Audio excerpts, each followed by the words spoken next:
देखिए बच्चों, आज की क्लास में हम लोग बात करेंगे सोशल साइंस की कि यूपी बोर्ड में सोशल साइंस में हमें क्या क्या प्रिपेयर करना चाहिए ताकि हमारे एग्ज़ाम में हाईएस्ट मार्क्स आ सकें।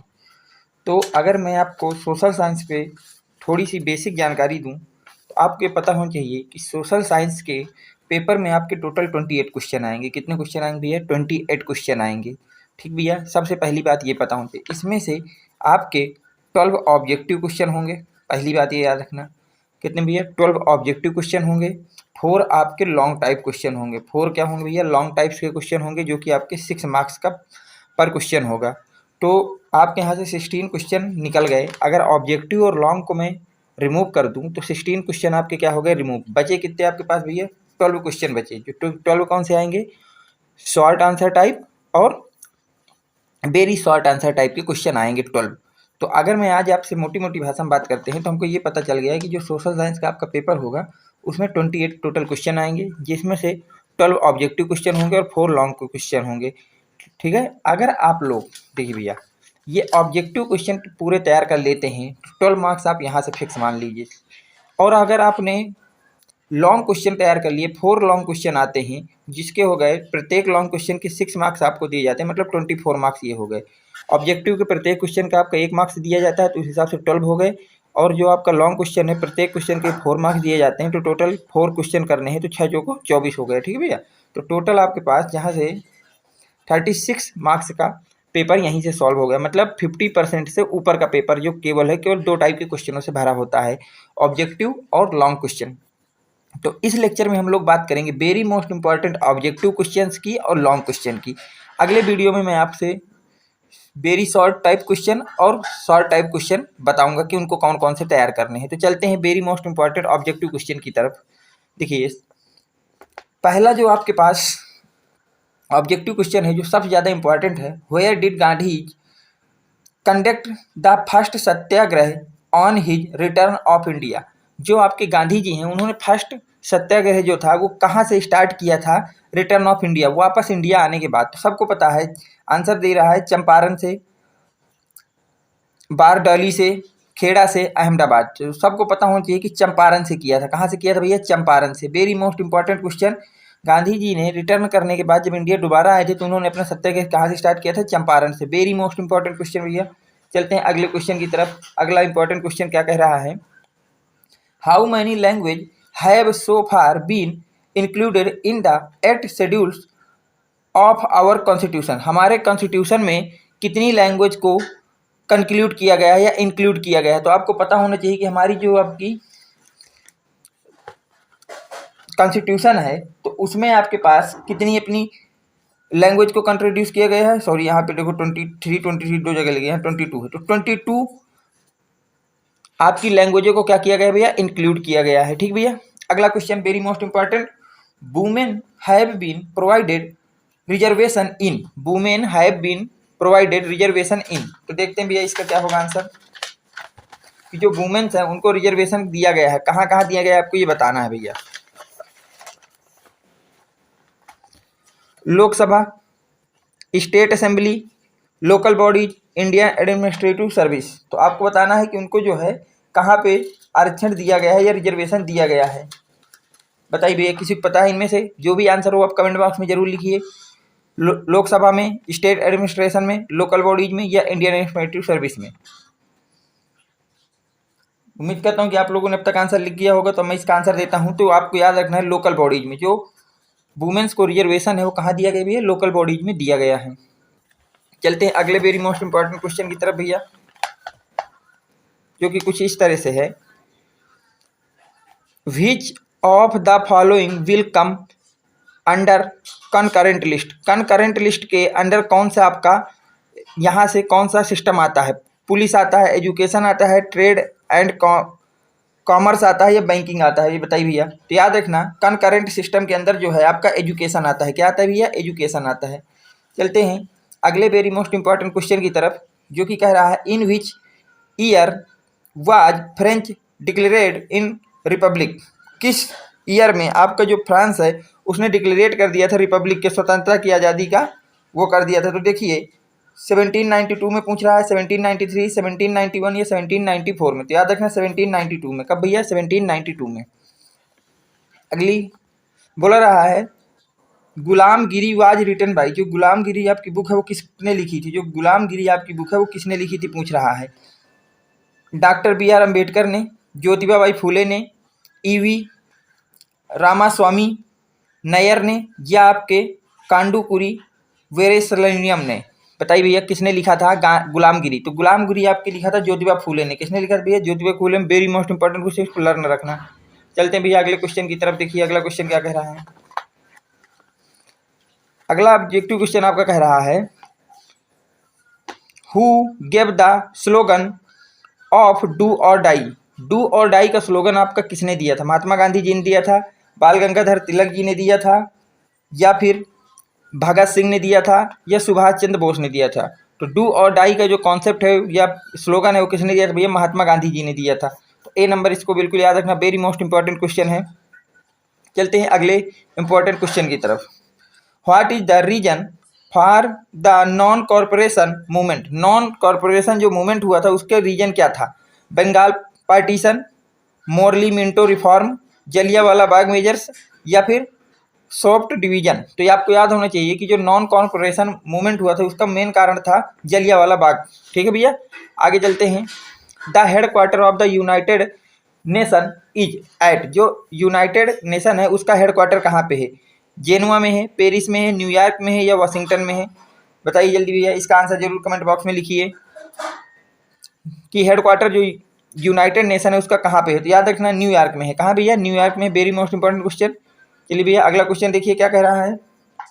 विच schedule of the Indian constitution is about scheduled language. जो लैंग्वेज का शेड्यूल है वो आपके इंडिया के कॉन्स्टिट्यूशन में किस शेड्यूल में रखा गया है? इंडिया के कॉन्स्टिट्यूशन के किस शेड्यूल में आपका लैंग्वेज का विषय में बताया गया है? तो आप बताइए इसका आंसर जल्दी। याद रखिएगा जो इंडियन कॉन्स्टिट्यूशन है उसमें लैंग्वेज का जो शेड्यूल है वो 8 शेड्यूल में है। किसमें भैया? 8 शेड्यूल में है। इसका आपका डी आंसर हो जाएगा। चलते हैं भैया अगले वेरी मोस्ट इंपॉर्टेंट क्वेश्चन की तरफ, जो कि आपका ये दिया गया है। बोला जा रहा है who wrote the book Hind Swaraj. Hind Swaraj की जो बुक है वो किसने लिखी थी? डॉक्टर जवाहरलाल नेहरू ने लिखी थी, मोतीलाल नेहरू ने लिखी थी, महात्मा गांधी ने लिखी थी, या सुभाष चंद्र बोस ने लिखी थी। तो आपको बताना है कि जो हिंद स्वराज बुक है वो किसने लिखी थी। तो आप याद रखना इस बुक को महात्मा गांधी जी ने लिखा था। तो ये आपके 11 very most important objective question है, इनको आप अच्छी तरह से तैयार कर लीजिएगा भैया।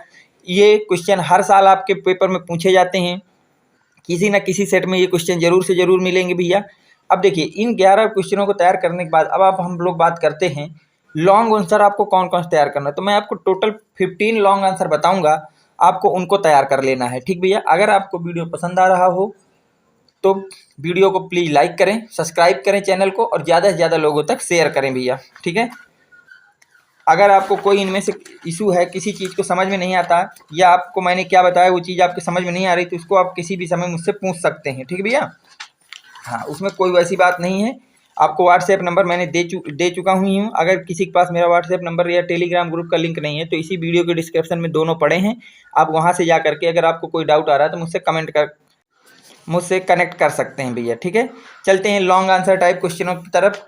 अब देखिए लॉन्ग आंसर टाइप के जो क्वेश्चन है इसमें क्या चीज़ है, अब एक बात ये समझ लीजिएगा कि मैं जो आपको लॉन्ग आंसर टाइप क्वेश्चन दे रहा हूँ इसमें मैं केवल आपको क्वेश्चन बता रहा हूँ कि कौन कौन से क्वेश्चन आपको तैयार करने हैं। अब अगर आपको ऐसा कोई क्वेश्चन है जिसका आंसर आपको मुझसे से चाहिए कि सर इसका आंसर क्या लिखेंगे, तो आप उस क्वेश्चन नंबर को मेरे पास भेजेंगे, मैं उसका आंसर आपको अगली वीडियो में प्रोवाइड करा दूंगा। मैं सारे लॉन्ग क्वेश्चनों का आंसर नहीं करा रहा हूँ, क्योंकि देखो अगर इसको कराऊंगा तो वीडियो बहुत ज़्यादा लंबा हो जाएगा। ठीक है भैया, तो मैं आपको केवल मोस्ट इंपॉर्टेंट क्वेश्चन बता दे रहा हूँ। अगर आपको इनके बाद किसी भी पर्टिकुलर लॉन्ग आंसर का, जो मैं अभी दे रहा हूँ ये 15 लॉन्ग आंसर, इनमें से किसी का आंसर पूछना है तो आप कमेंट में लिख देंगे, मैं अगले वीडियो में उसका लॉन्ग आंसर कैसे लिखेंगे मैं आपको बता दूंगा भैया। चलते हैं, देखिए पहला long answer, very very very most important question. How does democracy produce an accountable, responsive and legitimate government.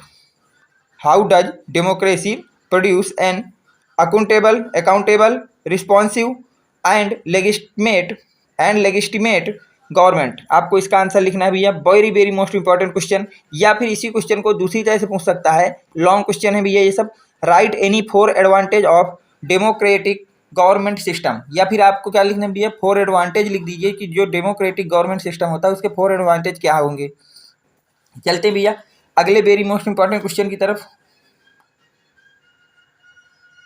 देखिए भैया मैंने ये सीरियल थोड़ा गलत कर दिया है, तो आप उसमें परेशान मत होना। मैंने ये लॉन्ग क्वेश्चन जो है आपके 11 नंबर से स्टार्ट कर दिया है, इनको मैं अभी 1 नंबर से भी कर दूंगा। अभी इधर कर लिए तो इसको पहले 15 तक ले चलते हैं, फिर उधर के 10 बाद में करा देता हूँ, ठीक है। परेशान मत होना इस बात को लेके।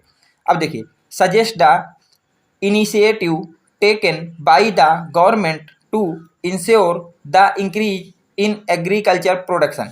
अब आपको क्या करना है, सजेस्ट करना है initiative taken by the government, कि गवर्नमेंट के द्वारा क्या प्रयास किए जाते हैं to ensure the increase the agriculture production, agriculture production को इंक्रीज करने के लिए गवर्नमेंट की तरफ से क्या इनिशिएशन प्रयास किए जा रहे हैं भैया, ठीक है। चलते हैं अगले वेरी मोस्ट इंपॉर्टेंट क्वेश्चन की तरफ, जो आपके एग्जाम के लिए बहुत ही ज़्यादा इंपॉर्टेंट है भैया। इसमें कह रहा है, name 3 leaders who played an important role in the unification of Italy. जो इटली का यूनिफिकेशन हुआ था उसमें 3 जो मेन लीडर ने इम्पॉर्टेंट रोल प्ले किया था उनके आपको नाम लिख देने हैं, ठीक है। ये शॉर्ट आंसर है, मैंने गलती से लॉन्ग में लिख दिया है, तो इसमें केवल नाम लिखने हैं, तो आपका ये शॉर्ट में जाएगा, ठीक है। तो आपको वो 3 नाम उन लीडरों को लिख देते हैं जो आपके इटली के यूनिफिकेशन में मोस्ट या इंपॉर्टेंट रोल प्ले किया था भैया। चलते हैं अगले वेरी मोस्ट इंपॉर्टेंट क्वेश्चन की तरफ।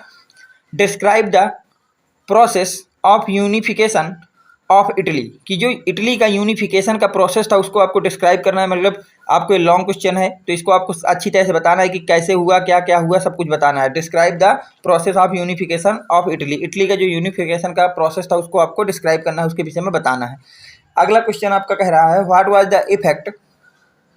The effect of the French revolution in 1789 on France and Europe. तो आपको बताना है कि जो आपका फ्रेंच रिवॉल्यूशन हुआ था 1789 में, तो वो फ्रांस और यूरोप में क्या प्रभाव डाला था, ये उससे कितना प्रभावित हुआ था, इफेक्ट आपको लिखने हैं, ठीक भैया। चलते हैं अगले वेरी मोस्ट इंपॉर्टेंट क्वेश्चनों की तरफ भैया। वो ये कह रहा है भैया, what was the impact of the initiation of the printing press in the society, highlight any 3 point. तो आपको बताना है कि जो आपको प्रिंटिंग प्रेस की डिस्कवरी हुई थी उससे इम्पैक्ट क्या हुआ, इनोवेशन में हमारे क्या इम्पैक्ट हुआ हमारी सोसाइटी के लिए, और आपको हाईलाइट करना है उसके 3 कोई मेन पॉइंट आपको हाईलाइट करने हैं, ठीक भैया। अगला इंपॉर्टेंट क्वेश्चन भैया क्या कह रहा है, how did the British ruler destroy the textile industry of India. तो आपको बताना है कि जो ब्रिटिश रूलर थे उन्होंने किस तरह से जो इंडिया की टेक्सटाइल इंडस्ट्री थी उसको बर्बाद किया। व्हाट इफेक्ट डिड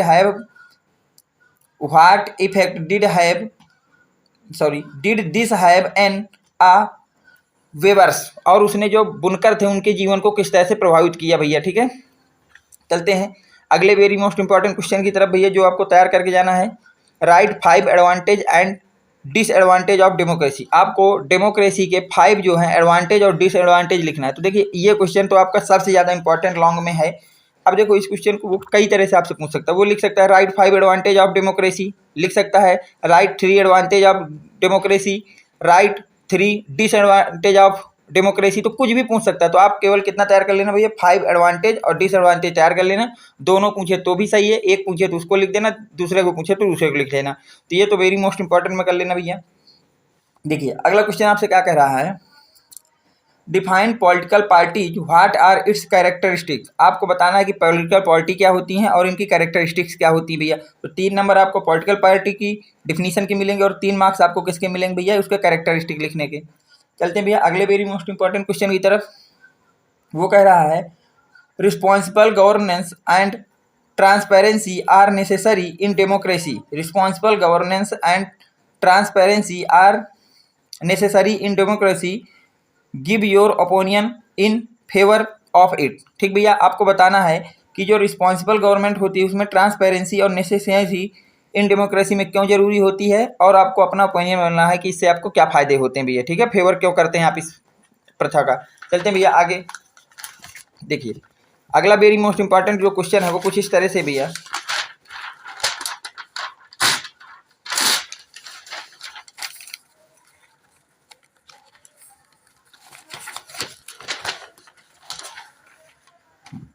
देखिए अगला मैं इंपॉर्टेंट क्वेश्चन की बात करूँ तो वो ये कह रहा है explain the 3 types of movement और following with the international economy exchange. आपको बताना है कि 3 टाइप्स ऑफ मूवमेंट कि 3 टाइप के मूवमेंट बताना है, अथवा आप उसमें क्या कर सकते हैं flow with in international economy exchange, कि जो आपका flow with international economy exchange कैसे हुआ था उसको आपको एक्सप्लेन करना भैया। अगले very most important long question की तरफ चलते हैं भैया, जो कह रहा है what was the cause of the great depression after the first world war, mention any two. आपको बताना है कि जो फर्स्ट वर्ल्ड वार हुआ था उसके बाद ग्रेट डिप्रेशन आपका क्या, ग्रेट डिप्रेशन कैसे हुआ था या उसका मेन कारण क्या था, after the first war mention any two, उनमें से किसी दो को आपको विधिवत आपको पूरा एक्सप्लेन करके लिखना किन्हीं 2 कारणों पर। ठीक भैया। अगला क्वेश्चन क्या कह रहा है why is meant by power sharing. Power sharing का क्या मतलब होता है, explain the 2 main reason why power sharing is important in the democracy. आपको पहले बताना है कि पावर शेयरिंग क्या होता है, और दूसरा आपको इसी में आपको आंसर देना है कि पावर शेयरिंग से आपके डेमोक्रेसी को क्या फायदे होते हैं, वह उसका इंपॉर्टेंस या जरूरी क्यों है भैया। ठीक है। अगले इंपॉर्टेंट क्वेश्चन की तरफ चलते हैं। सेकेंड लाइन क्वेश्चन आपका ये कह रहा है what is the meant of the federalism. तो आपको बताना है कि जो फेडरलिज्म है उसका क्या मतलब होता है, और मेंशन करना है any 3 feature of federal system, और फेडरल सिस्टम के 3 आपको सिस्टम के क्या लिखना है भैया, फीचर्स लिखना है, मेन क्या होते हैं। लास्ट क्वेश्चन ये कह रहा है discuss any 3 features of foreign trade. जो फॉरेन ट्रेड था उसके आपको 3 फीचर्स लिखने हैं। ठीक है। Discuss any 3 features of foreign trade, जो फॉरेन ट्रेड था उसके कोई 3 आपको क्या लिखना है भैया, फीचर्स लिखना है। तो ये आज के क्लास के आपके टॉप 10 ऑब्जेक्टिव क्वेश्चन और टॉप 15 लॉन्ग आंसर टाइप के क्वेश्चन थे। अब इनमें से अगर किसी भी क्वेश्चन में आपको आंसर चाहिए तो आप कमेंट में लिखेंगे, मैं उसको अगले वीडियो में आपको प्रोवाइड करा दूंगा। और अगर ये सारे क्वेश्चनों के आंसर आप लोगों के पास हैं तो आप इन क्वेश्चनों को अच्छी तरह से याद करिए। सारे लॉन्ग क्वेश्चन इन्हीं टॉप 15 में से पूछे जाएंगे और आपके इसके बाहर से कोई भी लॉन्ग क्वेश्चन नहीं आएगा। उम्मीद करता हूँ कि वीडियो आपको पसंद आया होगा। तो अगर वीडियो पसंद आया है तो वीडियो को लाइक करें, चैनल को सब्सक्राइब करें, कमेंट जरूर करें जैसा भी आपको लगा हो, और ज़्यादा से ज़्यादा लोगों तक शेयर करें। Thanks for watching. Next video coming soon.